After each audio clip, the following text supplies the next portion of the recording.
Museveni accepts U.S. President Joe Biden's request to host overthrown Afghanistan official refugees. Hello, welcome, and thanks for taking your time joining us live on Projourn Media TV. That brings the latest news and the latest updates in the country and across the world. Kindly do one thing, subscribe, and turn on the notification button for all these updates. President yoweri kaguta Museveni and his Ugandan government have reportedly granted a request by the U.S. government to have thousands of Afghanistan refugees hosted in Uganda. The request follows the Taliban takeover of Kabul after 20 years of American imperialism in Afghanistan. According to the U.S. President Joe Biden, China and Russia would want to see America pump billions into Afghanistan, but there was no longer need to inject cash into the Asian country. And as Afghanistan, their mission was never supposed to be nation building. It was never supposed to be creating a unified, centralized democracy.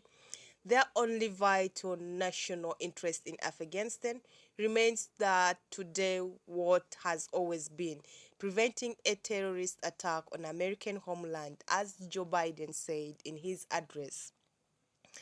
And their true strategic competitors, China and Russia, would love nothing more than the United States to continue to funnel billions of dollars into the Afghan war.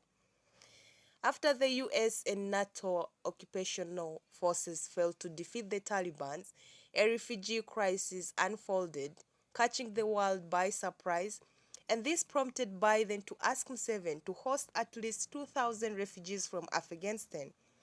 After Museveni and Joe Biden concluded their conversation, the Ugandan president ordered a meeting between the U.S. embassy officials and the office of the Prime Minister, which supervises refugee issues in the country.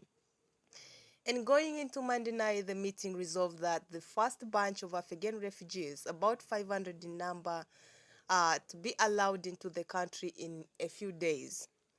This group will also include Afghan officials fleeing the crisis created by the U.S. imperialist interests. Junior Minister in charge of refugees and disaster preparedness, Divinia Anyakun, has been quoted saying that Uganda was ready to receive the first batch that was expected on 17th of August via the Entebbe International Airport. Anyakun also said the Afghan officials arriving basically puppets and collaborators of the U.S. imperialists and would be accommodated in hotels and not in refugee camps at the cost of the American government. Well, that is it for now. Thanks for watching Projourn Media TV, and we'll keep on updating with more of this. Kindly do one thing, subscribe and turn on the notification button for all these updates. Once again, thanks for watching Projourn Media TV.